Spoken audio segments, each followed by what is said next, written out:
Bismillahirrahmanirrahim. In previous lectures, we were discussing about D'Alembert's principle. Actually, we derived Lagrange equations of motion using D'Alembert's principle. D'Alembert principle was actually a differential principle because we used virtual displacements to drive the Lagrange equations. In today's lecture, we are going to use Hamilton's principle and we will drive Lagrange equation of motion using this Hamilton's principle. Hamilton's principle is actually an integral principle because it considers the motion of the system between two times t1 and t2. So let's say I have a path of the of a particle from time t1 to t2, as you can see in this figure. So actually Hamilton's principle applies to mechanical systems where forces except constraints come from a generalized generalized scalar potential that may depend on coordinate velocities and time. So I meant to say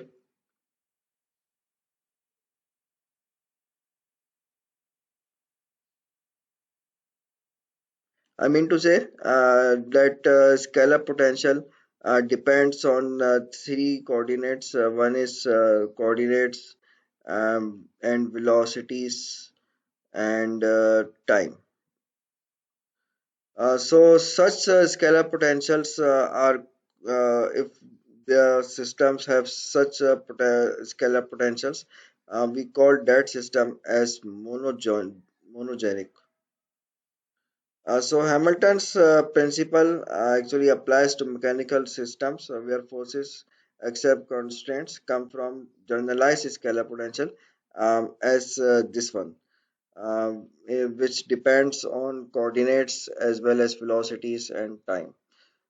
So what is actually Hamilton's principle? So let's discuss actually what is the statement of Hamilton's principle.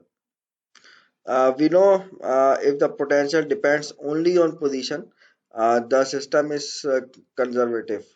For these systems, the motion between two times makes the action integral stationary. From calculus of variation, we know what is meant by action integral. So this is the action integral, which is the integral from t1 to t2, and what does L mean? L is actually Lagrangian. Lagrangian is difference between kinetic energy and potential energy, जो कि हमने Lagrange equation of motion में discuss किया था already. So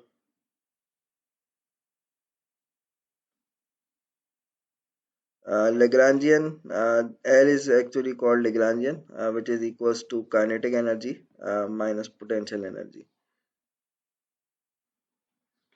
So this is the statement for Hamilton's principle for monogenic systems that the motion of the system from time t1 to t2 is such that the line integral which we discussed already equation number one, एक integral जो हमने discuss किया था, ये integral action integral या पे इसको सिर्फ एक्शन भी कहा जाता है, has a stationary value for actual path of motion.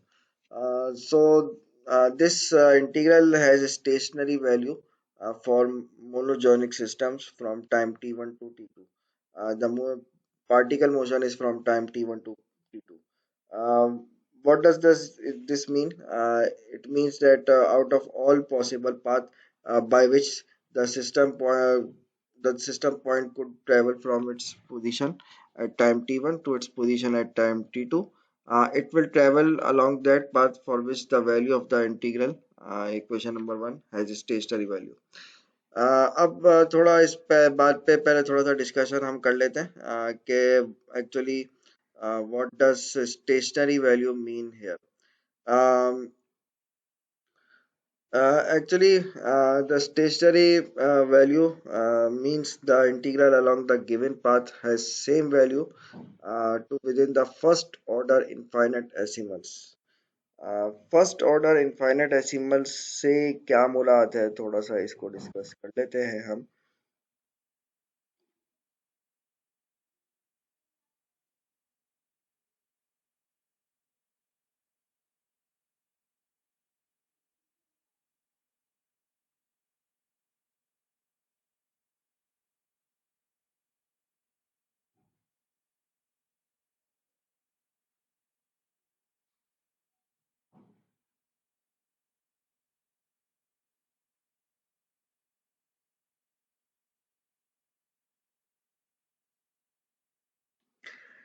First order infinite एसिमल्स से क्या मुराद है, अब इसको थोड़ा हम डिस्कस कर रहे हैं। सो इसमें लेट सपोज पहले मैं एक फिगर को बना लेते हैं, फिर उस फिगर से मैं आपको समझाता हूँ। इसमें थोड़ी कैलकुलस को हम रिकॉल करेंगे कि कैलकुलस में भी हम स्टेशनरी वैल्यूज को डिस्कस किया करते थे। So let's make a figure first.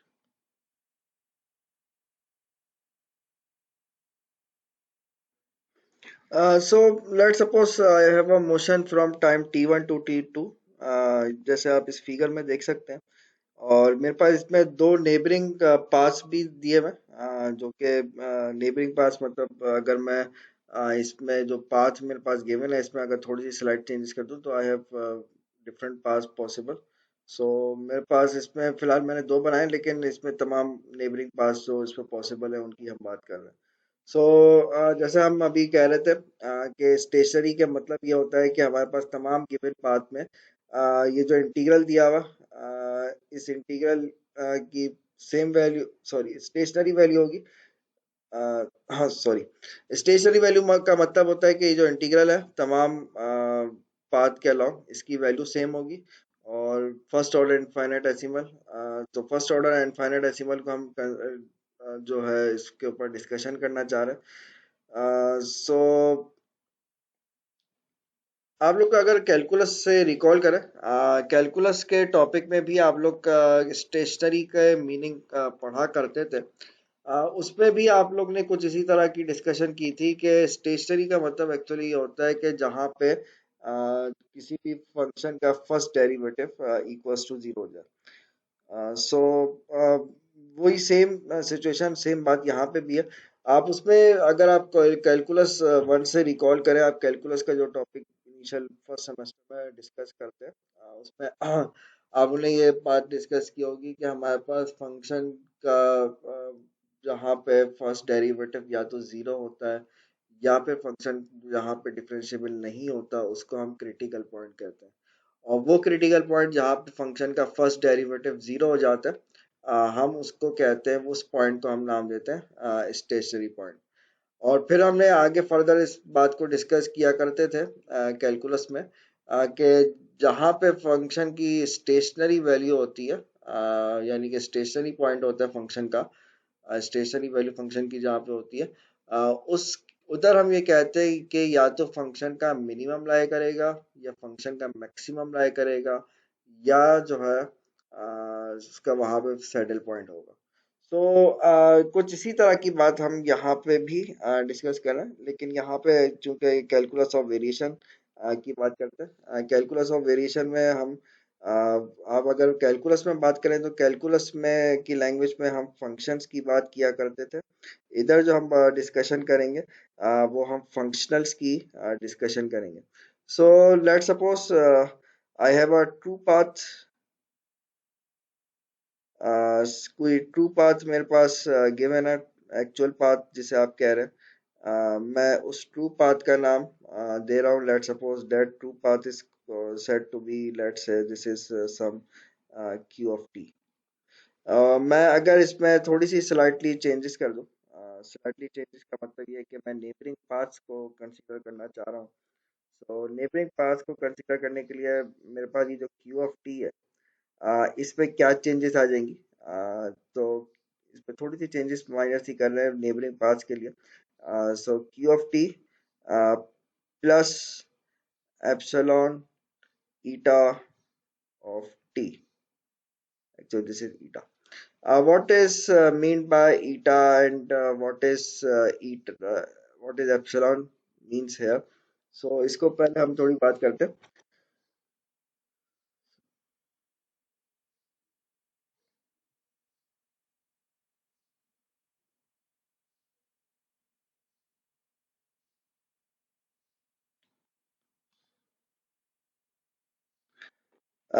इधर हमारे पास ये जो एप्सिलॉन नाम की जो चीज़ है, आप लोग कैलकुलस में भी एप्सिलॉन को यूजुअली स्मॉल नंबर से ही बात करते थे, हम यहाँ पे भी यही बात कर रहे हैं कि लेट सपोज मेरे पास एप्सिलॉन जो है ये कोई बहुत ही स्मॉल नंबर है। स्मॉल नंबर है यानी कि अगर मैं इसमें कोई चीज़ भी मल्टीप्लाई करूंगा इस नंबर से तो वो भी छोटी हो जाएगी।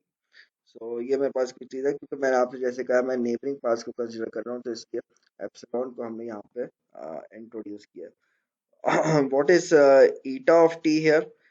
ईटा of T is arbitrary small function, कोई भी स्मॉल फंक्शन आप ले लें, बिकॉज हमें पता है कि कोई भी आप फंक्शन, वन वेरिएबल का फंक्शन लेते हैं, आप जब उसको प्लॉट करते हैं तो कोई कर्व मिलता है। तो वो कर्व को अगर मैं इस फंक्शन को मैं ईटा ऑफ टी को अगर मैं मल्टीप्लाई कर दूं एप्सिलॉन से, सो इसमें जो है बहुत स्लाइटली चेंजेस आ जाएंगी, क्यू ऑफ टी के अंदर स्लाइट चेंजेस आ जाएंगी, एक नया पाथ मुझे मिल जाएगा। और ये जो इसमें एक इजम्पशन है, इसमें एक इजम्पशन हम इजाफी ये भी करते हैं कि ये जो एंड पॉइंट्स है, एंड पॉइंट्स कौन से एंड पॉइंट्स की बात कर रहा हूँ, ये जो मेरे पास अगर फिगर में आप देखो, फिगर में मेरे पास दो पॉइंट्स गिवन है, one is this one, it and another one is this one.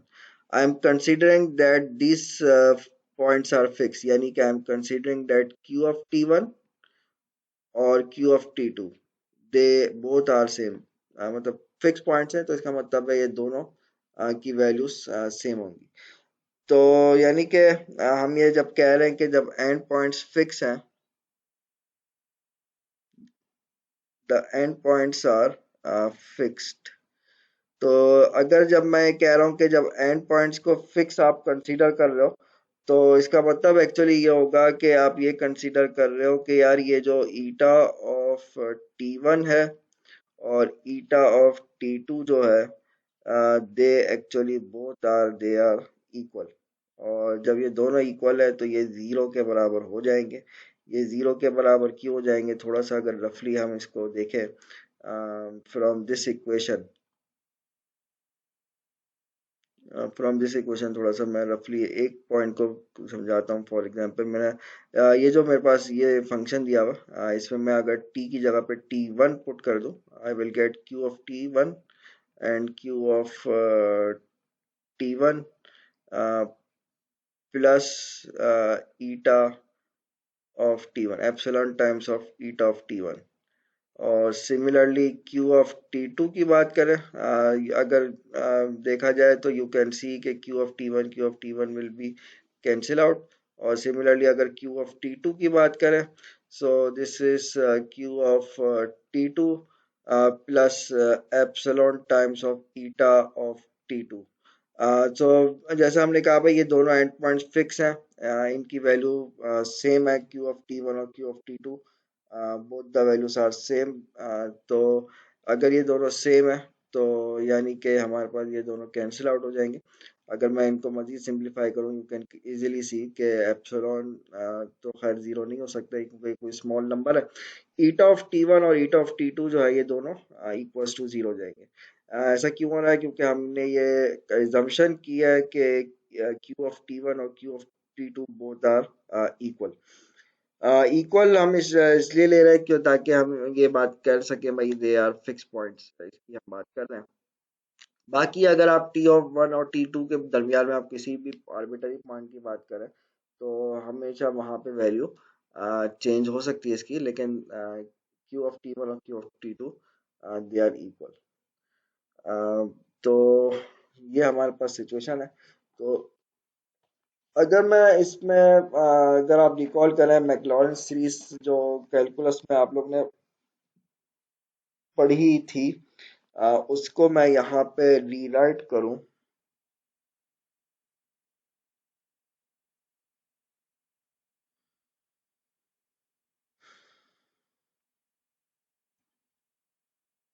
मैक्लॉरेन series जो आप लोग ने इससे पहले डिस्कस किया है, मैक्लॉरेन सीरीज वाज इंटीग्रल की फॉर्म में जो बन जाएगी हमारे पास Maclaurin series I of zero plus epsilon times of d I upon d epsilon. Derivative में फिर आप एप्सिलॉन की वैल्यू जीरो पुट कर देंगे। अभी वही मैक्लॉरेन सीरीज को अगर आप रिकॉल करें वही चीज़ें लिख रहा हूँ, plus epsilon square upon two factorial and I double prime हो जाता है, मतलब इधर डबल डेरिवेटिव आता है, I double prime of zero, मतलब एप्सिलॉन की value zero plus up to so on. This is the Maclaurin series and according to our discussion stationary value का मतलब हमें पता है कि stationary value का मतलब होता है कि जहाँ पे first derivative जो होता है जीरो हो जाता है। So this is the first derivative, हम इसको consider कर रहे हैं कि भाई इसमें कोई changes नहीं आ रही, first derivative becomes equals to zero. तो इसको हम कहते हैं फर्स्ट ऑर्डर चेंज का नाम देंगे, क्योंकि हमने ये कहा फर्स्ट ऑर्डर इनफाइनाइट डेसिमल का मतलब है कि फर्स्ट ऑर्डर डेरिवेटिव में कोई चेंजेस नहीं आ रही।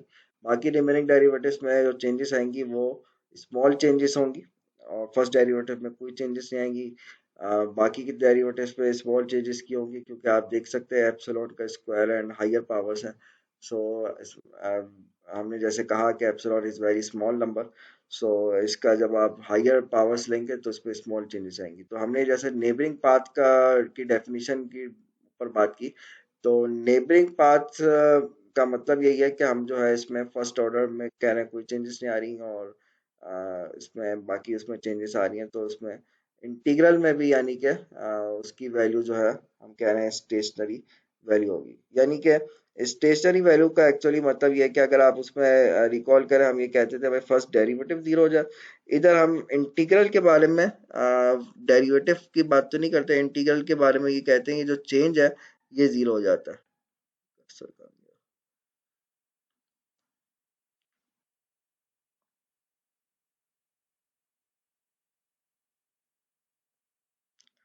यानी कि इंटीग्रल के बारे में हम ये कहते हैं कि ये जो हमारे पास इंटीग्रल के अंदर जो चेंजेस हैं that will become equals to zero.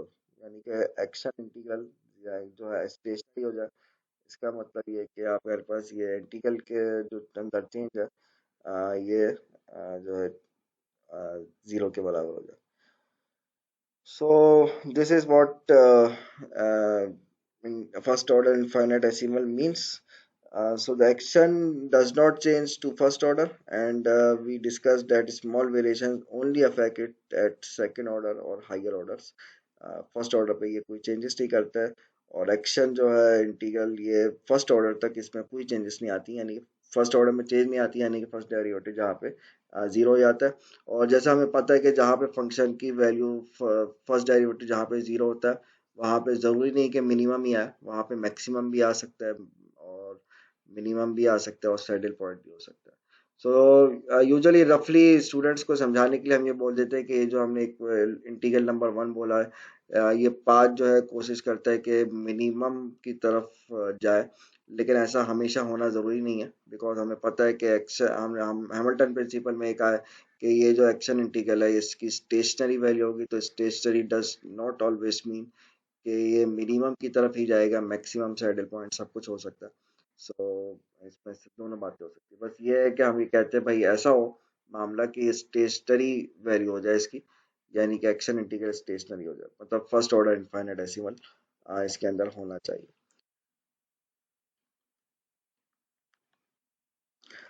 सो हम अपनी बात को अगर समराइज करें, हम ये बात बोल सकते हैं कि जो हैमिल्टन प्रिंसिपल है ये वेरिएशन ऑफ लाइन इंटीग्रल को कंसीडर करता है such that variation of line integral is zero, मतलब टाइम टी वन और टी वन के दरमियान जो है ये वेरिएशन जो है जीरो होगी। मतलब ये जो आपने यहाँ पे जो चीज़ लिखी है सिग्मा आई, इसके बारे में कह रहे हैं, यानी कि changes in the line integral is zero. So I can write this as, अगर मैं इसको जनरलाइज फॉर्म में थोड़ा सा लिखूं, in terms of the equation number one, I can write this as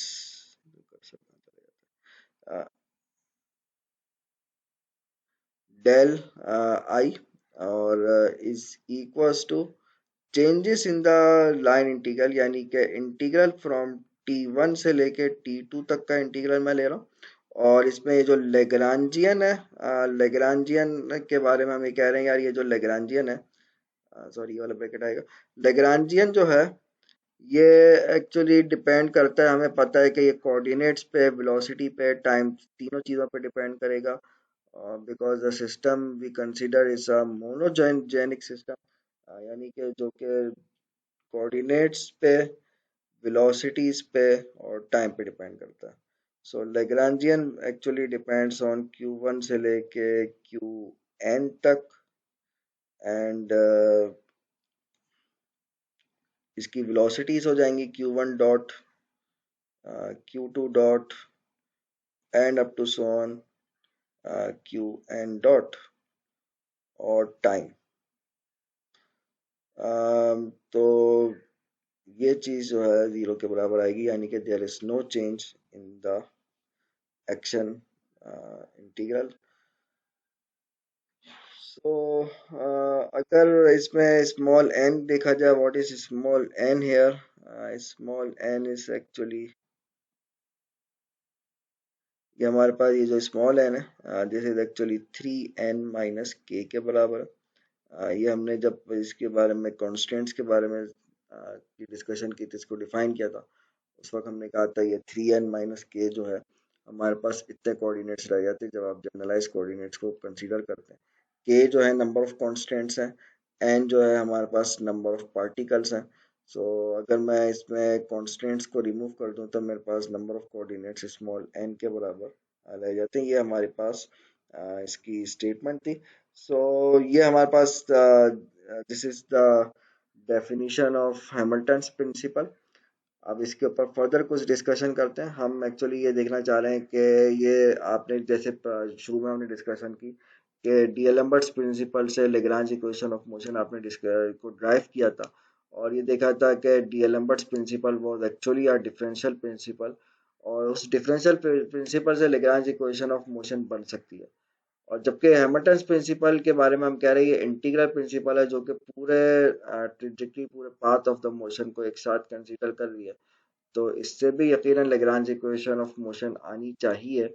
सो अब हम ये बात देखते हैं कि what is the relationship between Hamilton's principle and Lagrange equation of motion, या दूसरे लफ्जों में हम ये बात देखना चाह रहे हैं कि भाई हैमिल्टन प्रिंसिपल से लेग्रांज इक्वेशन ऑफ मोशन कैसे बनती है, या फिर वाइस वर्सा, अगर आपको लेग्रांज इक्वेशन ऑफ मोशन दे दी जाए तो उससे हैमिल्टन्स प्रिंसिपल कैसे बनता है. ये हम आपस में, इनका आपस में क्या कनेक्शन है, इसको अब हम थोड़ा सा डिस्कस करते हैं.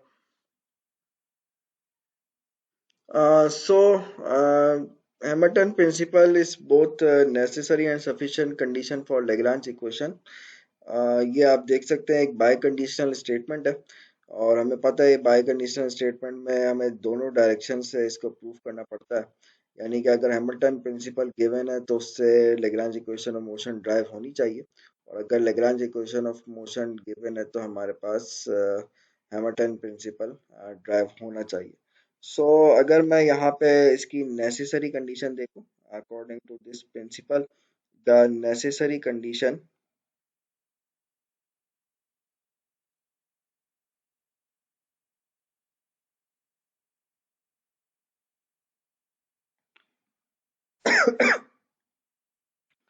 फर्स्ट ऑफ ऑल हम इसकी नेसेसरी कंडीशन को डिस्कस करते हैं. नेसेसरी कंडीशन के अकॉर्डिंग, अगर मुझे Lagrange equation of motion given है, मुझे यहाँ से हैमिल्टन प्रिंसिपल मिलना चाहिए. So I have Lagrange equation of motion, और मैं इस लेग्रांज इक्वेशन ऑफ मोशन से हैमिल्टन प्रिंसिपल को ड्राइव करने की कोशिश करता हूँ. अगर आप रिकॉल करें, Lagrange equation of motion was d by dt of partial derivative of L Lagrangian with respect to velocities of generalized coordinates, and minus partial derivative of Lagrangian with respect to coordinate qi is equals to 0। ये हमारे पास Lagrange equation of motion है जो कि हम पहले भी इसको discuss कर चुके हैं। मैं इसमें इस स्टेटमेंट को प्रूफ करने जा रहा हूँ। मेरे पास देखा जाए तो अकॉर्डिंग टू दिस मुझे एक बात पता है जो मैंने ऊपर आपसे अभी डिस्कशन की थी। ये जो हमने कहा था भाई ये जो चेंजेस हैं एक्शन इंटीग्रल के अंदर, इस एक्शन इंटीग्रल के अंदर कोई चेंजेस नहीं आती हैं। सो अगर मैं इस चीज को दोबारा से लिखूं यहाँ पे,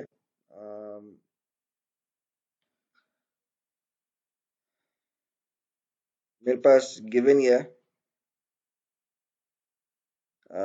जो अबव इक्वेशन हमने यहाँ पे लिखी थी इसको अगर मैं दोबारा से यहाँ पे लिखूं, I have changes in action integral I is equals to changes in integral from t1 से लेकर t2 तक and L dt is equals to 0। अच्छा, अगर आप यहाँ पे एक बात देखो, हमें जो मैंने लास्ट इक्वेशन लिखी है इसमें आपके पास ये जो गिवन है, ये जो हमारे पास चेंजेस हैं, चेंजेस और इंटीग्रल का साइन ये आपस में स्विच हम कर सकते हैं। सो अगर मैं एक काम ये करूं कि इंटीग्रल के साइन को पहले लिख दूं और चेंजेस के साइन को लेग्रांजियन के साथ लिख दूं, ये मेरे पास सिचुएशन आ जाएगी। और ये जो हमारे पास चेंजेस इन लेग्रांजियन है, according to changes in Lagrangian, ये मेरे पास जो है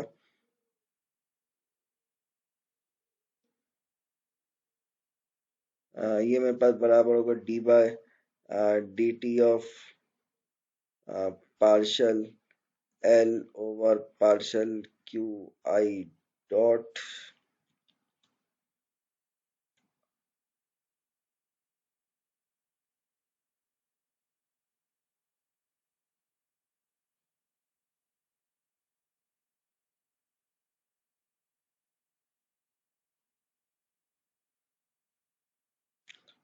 this is equals to 0।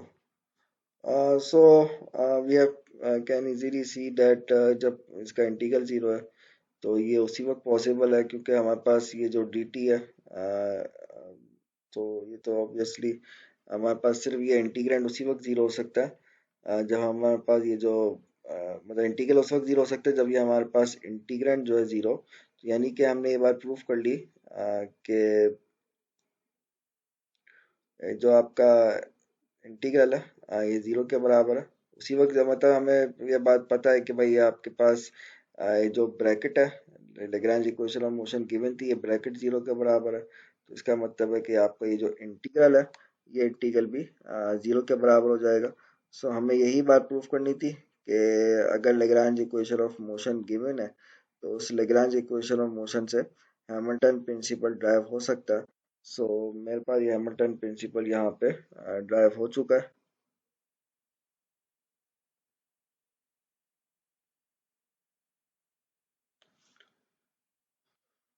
This was the necessary condition. अब आप बात करते हैं सफिशिएंट कंडीशन की।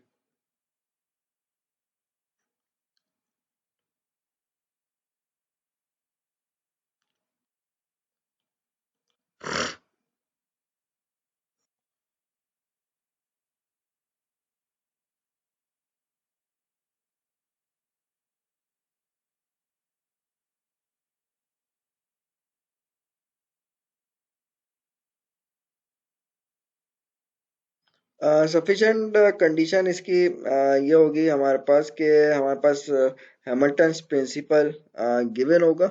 उस हैमिल्टन प्रिंसिपल से हम लेग्रांज इक्वेशन ऑफ मोशन को ड्राइव करेंगे।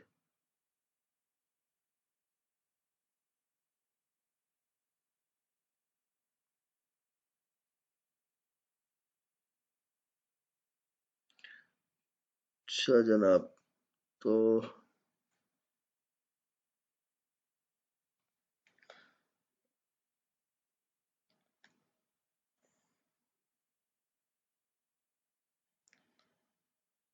हम चूंकि ये इसकी बात कर रहे हैं, लेग्रांज इक्वेशन ऑफ मोशन की हम बात करने जा रहे हैं। तो हम उसको ड्राइव करने से पहले हमारे पास गिवन ये है कि हैमिल्टन प्रिंसिपल हमें गिवन है। तो हैमिल्टन प्रिंसिपल की अगर आप स्टेटमेंट देखो, that was del I changes in the integral I was equals to zero.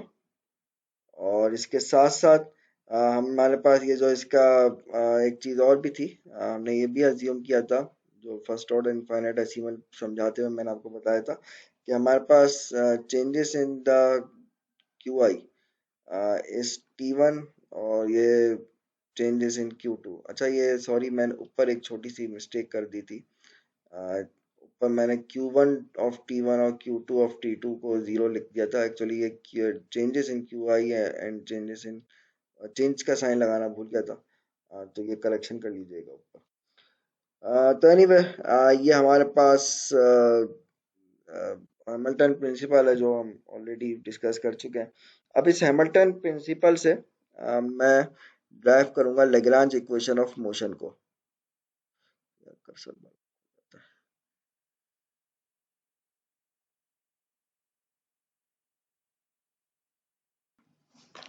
सो अब इसको अगर आप रिराइट करें एक्शन इंटीग्रल को, एक्शन इंटीग्रल के बारे में हमने कहा था कि भाई ये जो है ना i of q, this was equals to integral from T1 से लेकर T2 तक, और द लेग्रांजियन ऑफ, सॉरी यार, क्यू आई कॉमा, ये एक्शन इंटीग्रल था। और इसमें जैसे ऊपर हमने फर्स्ट ऑर्डर इनफाइनाइट डेसिमल की जो बात कर रहे थे, हमने सपोज किया था कि ये जो हमारे पास क्यू आई है, क्यू आई ऑफ टी है, इसको हम स्लाइटली चेंज कर रहे हैं, स्लाइटली डिस्टर्ब कर रहे हैं। तो Q I of T this is equals to epsilon times of eta.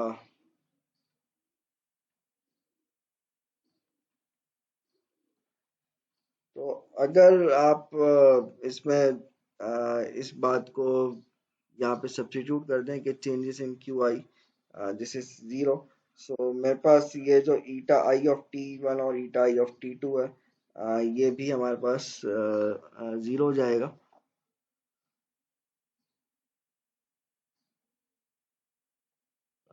तो मतलब जो ये सारी डिस्कशन हम ऊपर कर चुके हैं कि ईटा आई ऑफ टी वन और eta i of T to, ये जो है हमारे पास एक्चुअली जीरो हो जाएगा। क्यों जीरो हो जाएगा? जैसे ऊपर लिखा हुआ है कि भाई ये जो delta q I of T one और delta q I of T two जो है, they are actually equal, fix points हैं। इस वजह से हमारे पास ये जो एंड पॉइंट्स पे जो फंक्शन दिया हुआ, ये फंक्शन जो है ये जीरो के बराबर हो जाएगा। सो हमारे पास अगर इन तमाम इंफॉर्मेशन को अगर मैं इस एक्शन इंटीग्रल के अंदर सब्स्टिट्यूट कर दूं,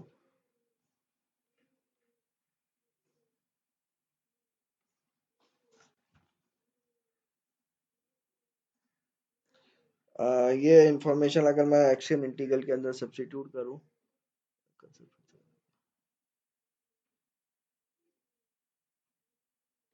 this is equals to del I changes in I is equals to integral from T1 से लेकर T2 तक। और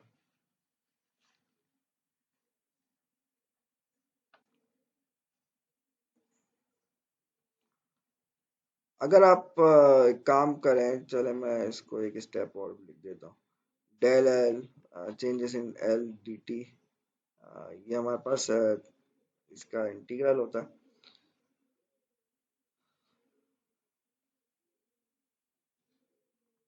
और ये इंटीग्रल जैसे हमने कहा है भाई ये जीरो के बराबर होता है, तो ये जीरो के बराबर मैं ले लूंगा नेक्स्ट स्टेप में, वो इतना टास्क नहीं है।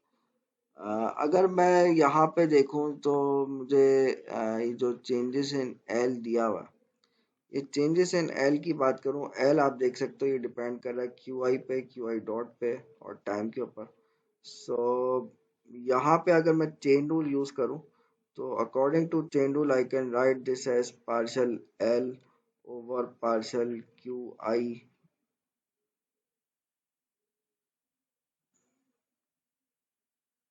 चेंजेस इन क्यू आई, ये चेन रूल यूज कर रहा हूँ, plus partial L over partial Q I dot और डेल क्यू आई डॉट। तो इस चीज़ की वैल्यू को अगर मैं यहाँ पे सब्स्टिट्यूट कर दूँ, चेन रूल मैंने यूज़ किया है, अगर मैं चेंजेस इन एल की वैल्यू यहाँ पे इस इंटीग्रल के अंदर यूज़ कर लूँ, तो मुझे यहाँ पे जो मिल जाएगा मेरे भाई, ये आ जाएगा एल का partial derivative with respect to Q I, और ये पूरी वैल्यू जो है जो आपने चेन रूल से निकाली है, ये मैं यहाँ पे सब्स्टिट्यूट कर रहा हूँ।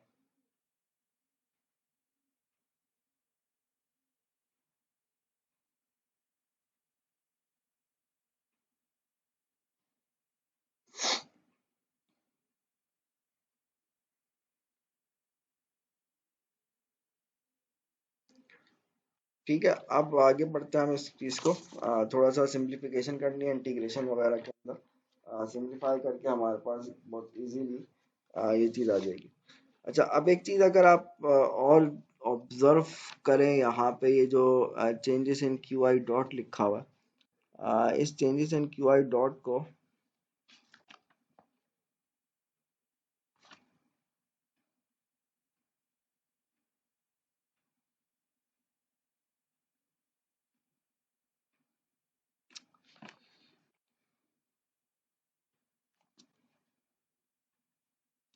ये जो changes in Q I dot लिखा हुआ है, आई कैन राइट, क्योंकि क्यू आई डॉट हमें पता है डेरिवेटिव के बराबर होता है, और चेंज और डेरिवेटिव का साइन आगे पीछे हम कर सकते हैं। I can write this as D by D T of changes in Q I, मतलब ये चेंज का और डी बाई डी टी का साइन की नोटेशन जो है हम आगे पीछे कर सकते हैं, ऑपरेटर को आगे पीछे कर सकते हैं। तो मैंने ये आगे पीछे कर दिया, और अगर मैं यहाँ पे इस इंफॉर्मेशन को यहाँ पे यूज कर लूँ, मेरे पास ये आ जाएगा इज इक्वल्स टू T1 से T2 तक का इंटीग्रल। फर्स्ट टर्म आपके पास एज इट इज रहेगी,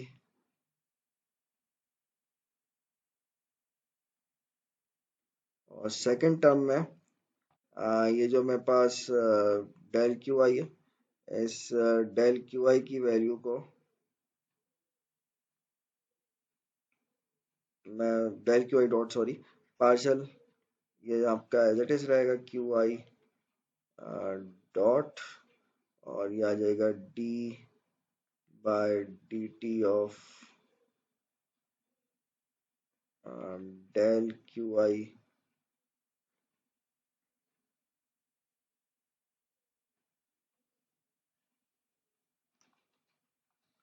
अच्छा, अब इसमें अगर आप देखें, मेरे पास फर्स्ट टर्म जो है ये एज सच डायरेक्टली टाइम पे डिपेंड नहीं कर रही है, जबकि सेकंड टर्म जो है मैं देखूं तो मुझे क्लियरली ये टाइम पे डिपेंडेंट है।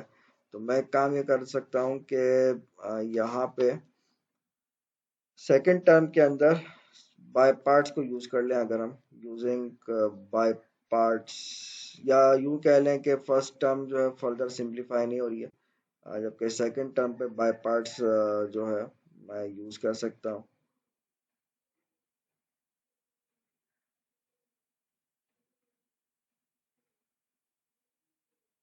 सो अगर मैं इसमें बाय पार्ट्स यूज करूँ, you know the integration by parts, first term तो ऐसी रह जाएगी T1 से T2, और पार्शल एल,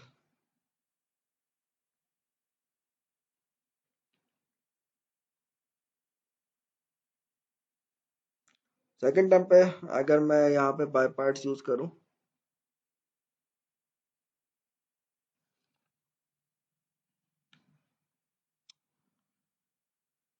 एक्चुअली मेरे पास बाय पार्ट्स पे u जो है फर्स्ट फंक्शन जो मैं ले रहा हूँ, ये partial L over partial Q I dot को ले रहा हूँ, और जो सेकंड टर्म है मैं सेकंड टर्म जो है इसमें D by D T of change in Q I जो है उसको मैं सेकंड टर्म मान रहा हूँ। तो मैं इस पे अगर बाय पार्ट्स को यूज करूँ यहाँ पे, तो मेरे पास जो सिचुएशन आ जाएगी मेरे भाई, ये आ जाएगा प्लस पार्शल, आपको पता है u into integral of second, तो u आपका एज इट इज रहेगा partial L over partial Q I dot के नाम से, और ये आ जाएगा changes in Q I D by D T of changes in Q I with respect to D T के रिस्पेक्ट से जब मैं इसको इंटीग्रेट करूंगा। सो मेरे पास सिर्फ जो चीज़ बचेगी डी टी, और डी टी कैंसिल हो जाएगा इंटीग्रल के अंदर, सिर्फ मेरे पास डी ऑफ दिस थिंग बचेगा। तो डी ऑफ दिस थिंग इसका इंटीग्रल निकालूंगा तो मेरे पास फाइनली सिर्फ ये चीज़ आ जाएगी टी वन से लेकर टी टू तक। अगर किसी को ये वाला बात समझ में नहीं आई हो कि ये वाला स्टेप कैसे आया, तो मैं उसको अलग से बाद में समझा दूंगा, वैसे बहुत ट्रिवियल सी बात है ये। माइनस इंटीग्रल टी वन से लेके टी टू तक, और ये आ जाएगा D by D T of partial L over partial Q I dot और del Q i. So by parts जो होता है मैंने वो यूज़ किया है। मेरे पास जो दूसरा इंटीग्रल होता है minus derivative of first into integral of second का होल इंटीग्रल, तो मैंने वही सब कुछ सेम जो आपका होता है बाय पार्ट्स का तरीक़ेकार, मैंने उसी को यूज़ किया है। तो एक बात अगर आप यहाँ पे ऑब्जर्व करें, तो ये जो मेरे पास सेकंड टर्म लिखी हुई है आफ्टर इंटीग्रेशन, ये इंटीग्रेशन के अंदर जो है मुझे एक बात नजर आ रही है, जब मैं इस पे लिमिट्स अप्लाई करूंगा I will get del Q I of T one और del Q I of T two. तो ये जो मेरे पास सेकंड टर्म है, जब मैं इस पे लिमिट अप्लाई करूंगा तो this will become zero from upper limit और लोअर लिमिट माइनस होके ये जीरो हो जाएगा because both are zero.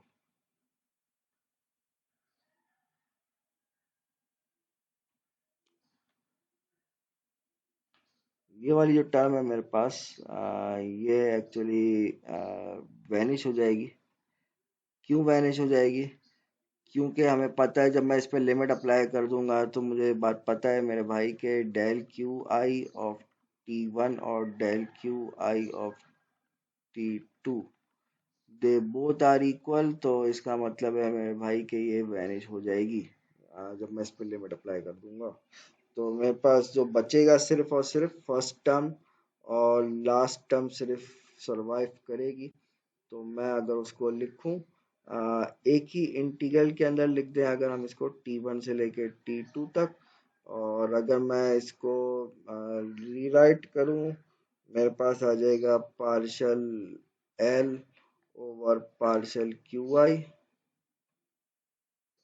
Minus, आप देख सकते हो इसमें चेंज इन क्यू आई जो है ये कॉमन आ जाएगा, और minus d by D T of partial L over partial Q I dot.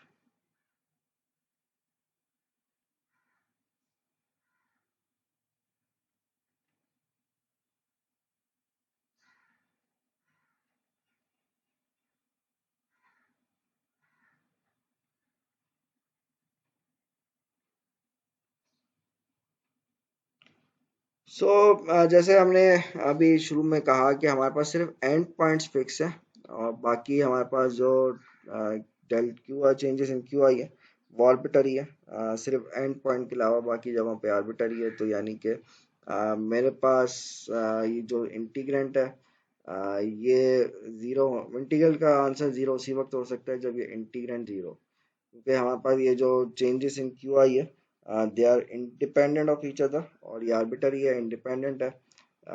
ये हमें पता है होलोनोमिक कांस्टेंट्स के केस में ये होलोनोमिक कांस्टेंट्स हैं, तो ये हमारे पास इंडिपेंडेंट होगा, और इंडिपेंडेंट के साथ साथ ये हमारे पास आर्बिटरी वैल्यू भी है एंड पॉइंट्स के अलावा, एंड पॉइंट्स के अलावा ये आर्बिटरी है।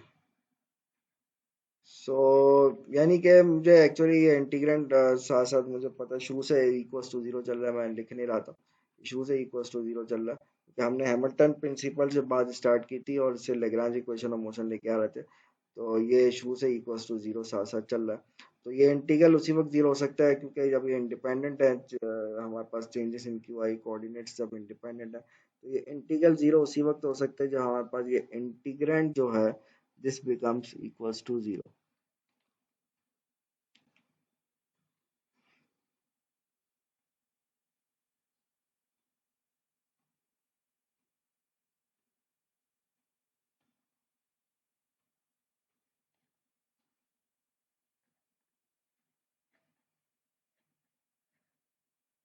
सो आई कैन राइट के जैसा अभी जो मैंने बात बोली वही लिख रहा हूँ कि ये इंटीग्रल वैनिश उसी वक्त हो सकता है जब हमारे पास ये जो इंटीग्रेंट है this will become equals to zero, यानी कि D by D T of partial L over partial Q I dot minus partial L over partial Q I is equals to zero. वैसे तो ये पहले ये वाली टर्म लिखी थी, सेकंड पहले लिखी थी, फर्स्ट बाद में लिखी थी, आगे पीछे कर सकते हैं बिकॉज इक्वल्स टू जीरो है, तो माइनस कॉमन निकाल के आगे पीछे कर लें, तो ये कोई इतनी बड़ी बात नहीं है। तो हमने जो है हैमिल्टन प्रिंसिपल से बात स्टार्ट करी और यहाँ पे बात पहुँच गया, लेग्रांज इक्वेशन ऑफ मोशन यहाँ से ड्राइव कर ली। तो आपने इससे पहले प्रीवियस क्लास फर्स्ट एक दो लेक्चर्स पहले छोड़ के जो हमने एक डिलेम्बर्ट्स प्रिंसिपल को यूज करके लेग्रांज इक्वेशन ऑफ मोशन को ड्राइव किया था, डेट वाज डिफरेंशियल प्रिंसिपल।